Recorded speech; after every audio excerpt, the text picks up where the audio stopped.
रात गहरी होने के बाद ससुर जी ने मेरे कमरे का दरवाज़ा खटखटाया और मुझसे बोले, बहू, मैं बाथरूम में गिर गया था और मेरी कमर में बहुत दर्द हो रहा है। अगर तुम थोड़ी मालिश कर देती तो शायद मुझे थोड़ा आराम मिल जाता। मैंने उन्हें अपने बिस्तर पर लिटा लिया और धीरे धीरे उनकी कमर की मालिश करने लगी। पर इसके बाद जो हुआ उसकी आप कल्पना भी नहीं कर सकते, क्योंकि इसके बाद मेरी पूरी जिंदगी बिखर गई थी। हेलो दोस्तों, आज की इस अनोखी कहानी में आप सभी का स्वागत है। मेरी शादी के 5 महीने बाद ही मेरे पति का देहांत हो गया था और मेरी जिंदगी में ग्रहण लग गया था। मेरे पिताजी ने बड़ी मुश्किल से मेरी शादी करवाई थी, लेकिन 5 महीने के अंदर ही मैं फिर से अपने मायके वापस आ गई थी। मेरे मायके में मेरी माँ नहीं थी। जब मैं 10 साल की थी तभी मेरी माँ का देहांत हो गया था। इसलिए मुझे बहुत डर लगता था कि अगर पिताजी मुझसे कुछ कहेंगे तो मैं किसके आंचल में अपना मुंह छुपाऊंगी। माँ की मौत के बाद पिताजी ने दूसरी शादी कर ली थी और मेरी सौतेली माँ मुझसे बहुत नफरत करती थी, इसलिए मुझे और भी ज्यादा डर लग रहा था। मेरी सौतेली माँ अक्सर मुझे ताने देती थीं कि पहले अपनी माँ को खा गई और फिर अपने पति को भी खा गई।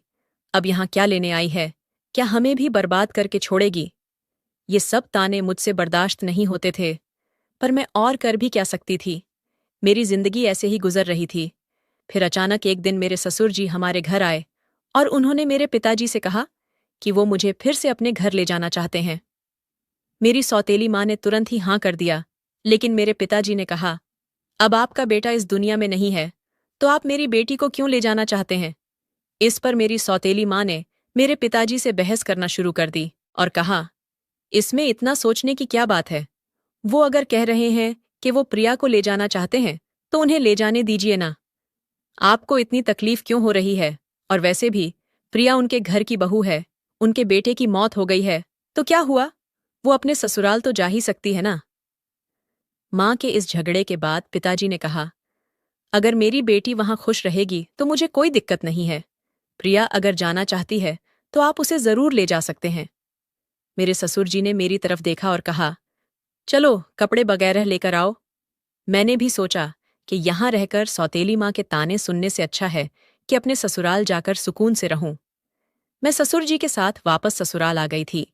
यहाँ पहुंचने के बाद मैं अपने कपड़े बदल रही थी कि तभी मेरे ससुर जी मेरे कमरे में आ गए और बोले, बहू, एक कप चाय बना लाओ। मैंने जल्दी से अपने कपड़े ठीक किए और रसोई में जाकर चाय बनाने लगी और चाय बनाकर ससुर जी को दे दी। चाय पीते हुए उन्होंने मुझसे कहा, प्रिया, तुम्हें पता है, इस घर में मैं बिल्कुल अकेला हूँ। मेरा बेटा मेरी इकलौती संतान थी और तुम्हारी सास भी गुजर गई हैं। मैं इसीलिए तुम्हें यहाँ लेकर आया हूँ ताकि मुझे इस घर में अकेला न लगे। मैंने कहा, पिताजी, आप बिल्कुल चिंता मत करें। मैं भी तो आपकी बेटी की तरह हूँ। मैं हमेशा आपके साथ रहूंगी। फिर ससुर बोले, मुझे पता है कि तुम मेरे साथ रहोगी, क्योंकि तुम्हारी सौतेली माँ तुम्हें मायके में कभी शांति से नहीं रहने देगी। इसी तरह दिन गुजर रहे थे और हम दोनों एक दूसरे का सहारा बने हुए थे। 6 महीने बाद एक रात मैं अपने कमरे में सो रही थी कि तभी देर रात किसी ने मेरा दरवाज़ा खटखटाया।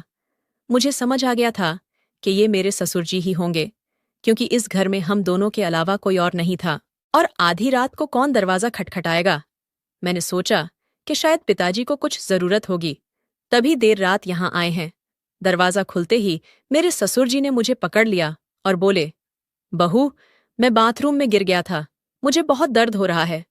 अगर तुम थोड़ी मालिश कर दो तो मुझे आराम मिल जाएगा। फिर मैंने उन्हें अपने बिस्तर पर ही लिटा लिया।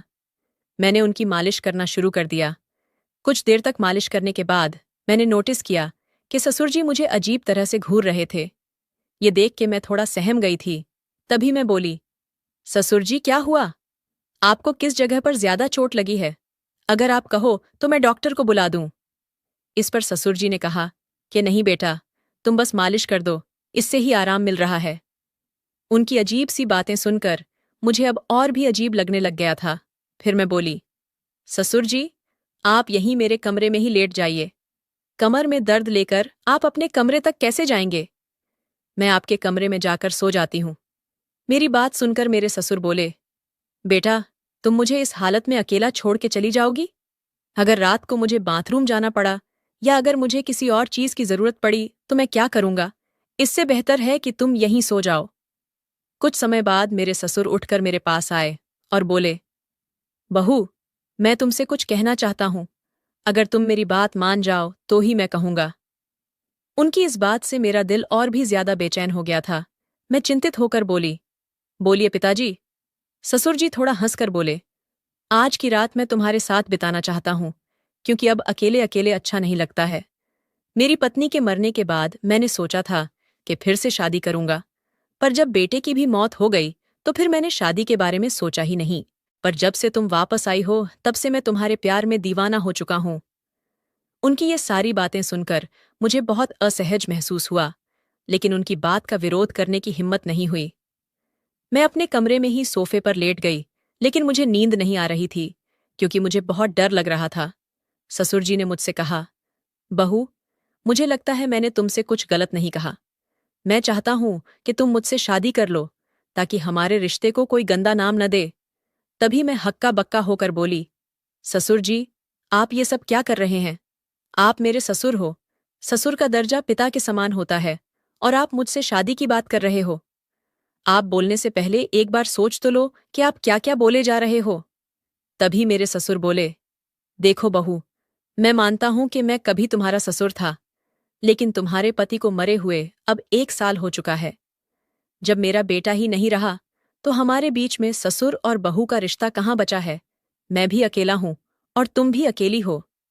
हम पति पत्नी बनकर जिंदगी भर एक दूसरे का साथ दे सकते हैं। उनकी ये बातें सुनकर मेरा मन विचलित हो गया था। मैं आगे और कुछ भी नहीं बोल पाई। एक और सौतेली माँ के अत्याचार और दूसरी तरफ ससुर जी का ये अजीब व्यवहार। मैं तो इन दोनों के बीच ही फंस गई थी। जैसे तैसे रात बीती और अगली सुबह मैं अपने ससुर जी की बातों पर सोच विचार करने लग गई। ससुर जी का प्रस्ताव मुझे असंभव लग रहा था, लेकिन वास्तविकता मुझे कुछ निर्णय लेने पर मजबूर कर रही थी। फिर मुझे ख्याल आया कि मैं अपने पिताजी से जाकर बात करती हूँ, लेकिन ये सब बातें अपने खुद के पापा से करने की हिम्मत मुझ में नहीं हुई, क्योंकि मुझे पता था कि पिताजी से बात करने के बाद मेरी जिंदगी में और भी नई समस्याएं आ सकती हैं। इसलिए मैं उनके पास नहीं गई। एक दिन ऐसे ही शाम को फिर से मेरे ससुर जी ने मुझसे कहा, बहू, मैंने तुमसे कुछ गलत नहीं चाहा। मैं बस इतना चाहता हूं कि तुम हम दोनों के सूने जीवन में खुशियां भर दो। मैं अकेले नहीं रह सकता, और तुम भी कब तक अकेले रहोगी? तुम्हें भी तो पति की जरूरत सताती होगी। ससुर जी के मुंह से फिर से ये सब बातें सुनकर मैं तो अंदर से कांपने लगी थी और आगे कुछ बोल ही नहीं पाई। समय धीरे धीरे बीतता चला जा रहा था, और ऐसे ही धीरे धीरे मेरे और ससुर जी के बीच एक अजीब सा संबंध बनता चला जा रहा था। पति की मौत के बाद मैंने सोचा था कि अब मैं इस दुनिया में बिल्कुल अकेली हो गई हूं, लेकिन मेरे ससुर जी ने मेरे प्रति जो भावनाएं जाहिर की थीं, उन्होंने मेरे जीवन को एक नई दिशा में मोड़ दिया। उनके शब्दों ने मुझे भीतर तक झकझोर कर रख दिया था। जब भी मैं सोने जाती थी तो उनकी कही हुई बातें मुझे परेशान करती थीं। वह कहते थे कि मेरे साथ रहने से उन्हें अपने अकेलेपन का एहसास नहीं होता, और वह चाहते थे कि हम दोनों एक नई जिंदगी की शुरुआत करें। उस रात की बातचीत के बाद मैंने खुद को बहुत असमंजस में पाया। मेरे मन में कई सवाल उठ रहे थे कि क्या ये करना सही होगा? क्या यह समाज के नियमों के खिलाफ नहीं जाएगा? लोग क्या कहेंगे कि पति के मरने के बाद अपने ही ससुर से शादी कर ली? लेकिन कहीं न कहीं मेरे दिल में ये बात भी थी कि शायद सच में मेरे ससुर अकेलेपन से जूझ रहे हैं। मैंने बहुत सोच विचार के बाद उनसे बात करने का फैसला किया। एक रात मैंने ससुर जी के दरवाजे की कुंडी खटखटाई। उन्होंने दरवाजा खोला और मुझे देखकर थोड़ा हैरान हुए। मैं उनके कमरे में गई और बोली, ससुर जी, मैं आपसे एक बहुत जरूरी बात करना चाहती हूँ। उन्होंने मुझे बैठने के लिए बोला और बड़ी गंभीरता से पूछा, क्या हुआ बहू, तुम इतनी रात गए क्यों आई हो? मैं थोड़ी हिम्मत जुटाते हुए बोली, ससुर जी, मैंने आपके प्रस्ताव के बारे में बहुत सोचा है। मैं समझती हूं कि आप अकेलेपन से जूझ रहे हैं और एक साथी की जरूरत महसूस कर रहे हैं, लेकिन इस रिश्ते के लिए मेरी एक शर्त है कि हमारे बीच हमेशा प्यार और सम्मान का रिश्ता रहेगा। आप मुझे बेटी की तरह सम्मान देंगे और मैं आपको पिता की तरह आदर दूंगी। क्या आपको मेरी शर्त मंजूर है? उन्होंने मेरी बात को ध्यान से सुना और फिर कहा, मुझे तुम्हारी शर्त मंजूर है। मैं इस प्यार और सम्मान को हमेशा बनाए रखूंगा। उनकी यह बात सुनकर मेरे दिल का बोझ थोड़ा हल्का हो गया था। फिर कुछ दिनों के बाद हमने एक छोटे से समारोह में शादी कर ली। ये शादी समाज की नज़र में असामान्य थी, लेकिन हमने अपनी स्थिति को स्वीकार कर लिया था। शादी के बाद के दिन मेरे लिए बेहद चुनौतीपूर्ण रहे। गांव ने लोगों ने तरह तरह की बातें करना शुरू कर दिया था। रिश्तेदारों ने भी हमसे दूरी बना ली थी, लेकिन हमने इन सब की परवाह किए बिना अपने जीवन में आगे बढ़ने का फैसला किया। हमारे रिश्ते में धीरे धीरे प्यार और समझ बढ़ने लगी थी। ससुराल में पहले जहां मैं खुद को असहज महसूस करती थी, अब वही घर मुझे अपना सा लगने लगा था। ससुर जी हर संभव प्रयास करते थे जिससे मैं खुश रहूं। उन्होंने मेरी हर छोटी बड़ी जरूरत का ख्याल रखा था और मेरी सारी ख्वाहिश पूरी करते थे। वह हर दिन मेरे लिए कुछ न कुछ खास करने की कोशिश करते थे। कभी मेरी पसंदीदा खाने की चीजें लाते थे, तो कभी मेरे लिए नई नई साड़ियां लाते थे। धीरे धीरे मैंने उनके प्रति एक अलग तरह का आदर महसूस करना शुरू कर दिया था। हम दोनों ने मिलकर एक नई जिंदगी की शुरुआत की थी। ससुर जी अब मेरे जीवन का एक अभिन्न हिस्सा बन चुके थे, और अब हमारे बीच का रिश्ता सिर्फ ससुर और बहू का नहीं रहा, बल्कि अब हम दो जिस्म और एक जान हो चुके थे। उन्होंने मेरी बंजर जिंदगी में बरसात की थी। उन्होंने मुझे फिर से हंसना सिखाया था, जीवन को एक नए नजरिए से देखना सिखाया था। शादी के कुछ महीनों बाद मैंने महसूस किया कि हमारे बीच का यह नया रिश्ता मुझे एक नई दिशा दे रहा है। हम दोनों ने साथ मिलकर कई मुश्किलों का सामना किया और हर बार एक दूसरे का साथ दिया। ससुर जी के साथ मेरे इस नए रिश्ते ने मुझे जीवन के कई नए पहलू दिखाए थे। उन्होंने मुझे यह एहसास दिलाया कि जीवन में अगर साथी सही हो तो कोई भी मुश्किल इतनी बड़ी नहीं होती कि उसे पार ना किया जा सके। समाज ने भी हमें बहुत खरी खोटी सुनाई थी, पर हमने किसी की बात पर गौर नहीं किया। हमारे रिश्ते में धीरे धीरे एक नए तरह का प्यार और सम्मान उभरने लगा। उनके साथ बिताए हर पल ने मुझे कुछ नया सिखाया, और मुझे एहसास हुआ कि कभी कभी जीवन हमें ऐसे मोड़ पर ले आता है जहां हमें अपने फैसलों पर पुनर्विचार करना पड़ता है।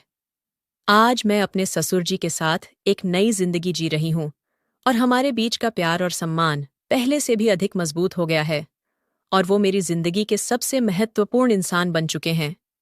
कमेंट करके ज़रूर बताइएगा कि आपको ये कहानी कैसी लगी। अगर आपको ये कहानी पसंद आई हो तो इसे लाइक करें और अपने दोस्तों के साथ भी शेयर करें। आगे भी ऐसी रोमांचक कहानियों के लिए हमारे चैनल को सब्सक्राइब करें और बेल आइकन दबाना ना भूलें। सब अपना और अपने परिवार का ख्याल रखना। Thank you.